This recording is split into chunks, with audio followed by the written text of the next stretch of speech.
Congress party అంటే Congress party కాదు Congress party అని బీజేపీ బీఆర్ఎస్ పార్టీ నాయకులు విమర్శలు చేస్తున్నారు. దీనిపై మీ స్పందన ఏంటి? చూడండి, కాంగ్రెస్ పార్టీ ఫామ్ అయ్యి 140 సంవత్సరాల్లో కాంగ్రెస్ పార్టీ ఏ కులానికి ఏ మతానికి అటాచ్ అయ్యి ఉందండి. కాంగ్రెస్ పార్టీ ఎప్పుడు పాలసీస్ను బట్టి పనిచేస్తుంది. అంటే కాంగ్రెస్ పార్టీ ఒక మతం వారికి కానీ ఒక కులం వారికి కానీ సపోర్ట్ చేయదు. కాంగ్రెస్ పార్టీ ఐడియాలజీనే చెప్తుంది. నేను ఇంతకుముందే చెప్పాను, కాంగ్రెస్ పార్టీ యొక్క goal for the betterment of the people of Bharat. ఒక సామాజిక రాష్ట్రాన్ని మనం తయారు చేయడము, భారతదేశంలో ఉన్న ప్రతి ఒక్కరికి ఏ విధమైన హెల్ప్ మనం చేయొచ్చు, వాళ్ళ జీవితాన్ని మనం ఏ విధంగా మంచికి చేయొచ్చు అని ఆలోచిస్తూ వాళ్ళ కోసం మనము పాలసీస్ తయారు చేస్తాం. కానీ మనం ఒక కులం కోసం కానీ ఒక మతం కోసం కానీ ఎప్పుడూ కాంగ్రెస్ పార్టీ చేయదు. ఆ కాంగ్రెస్ పార్టీ పాలసీలోనే, అది కాన్స్టిట్యూషన్లోనే లేదు. వీళ్ళు జస్ట్ ఆ అపీజ్మెంట్ అనే పదం యూజ్ చేసి బీజేపీ పని ఏం చెప్పండి, హిందూ ముస్లింల మధ్య విభేదాలు రెచ్చగొట్టడము.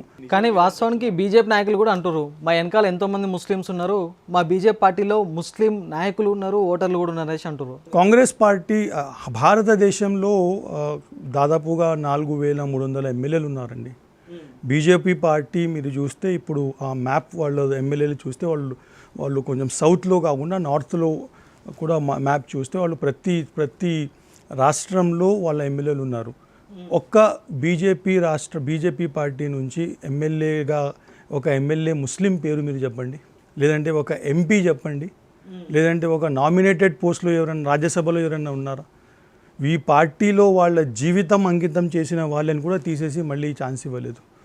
సో పార్టీ పాలసీస్లో కూడా వచ్చింది. మన ప్రధానమంత్రి గారు అండ్ ఎలక్షన్స్లో వాళ్ళు చేసిన స్పీచెస్ వినండి, వాళ్ళ సోషల్ మీడియా క్యాంపెయిన్లో చూడండి. ఓకే, ముస్లింలు దోచుకుంటారు అండ్ ఈ విధమైన సోషల్ యాడ్స్ చెప్తారు, మీ బట్టలను చూసి మనము మీరే ఎటువంటి వారు తెలుసుకోవచ్చు అని చెప్తారు. సో వీళ్ళ క్యాంపెయిన్ మొత్తం ముస్లిం అగేన్స్ట్ ఉంటుందండి. ఏదైనా ఒక ఫిలింలో ముస్లిం విలన్గా చూపిస్తే ఆ ఫిలింని ప్రమోట్ చేస్తారు. కాంగ్రెస్ పార్టీకి ముస్లింల ఓటు బ్యాంకు ఎంతవరకు కీలకం అంటే ఏం చెప్తారు? చూడండి, కాంగ్రెస్ పార్టీకి ఇంతకుముందు చెప్పానండి, కాంగ్రెస్ పార్టీకి ఏ మతం ఓట్ బ్యాంక్ గురించి కాంగ్రెస్ పార్టీ ఆలోచించదండి.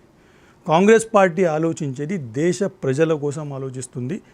ఏ పార్టీలోనైనా ముస్లింలు దాదాపుగా 15% ఉన్నారు అంటే 20 కోట్ల ముస్లింలు భారతదేశంలో ఉన్నారు. 20 కోట్ల ముస్లింలు డెవలప్ కాకపోతే మనము భారతదేశం కూడా డెవలప్ కాదు. అంటే ఒక మతంలో ఉన్న 20% ఆఫ్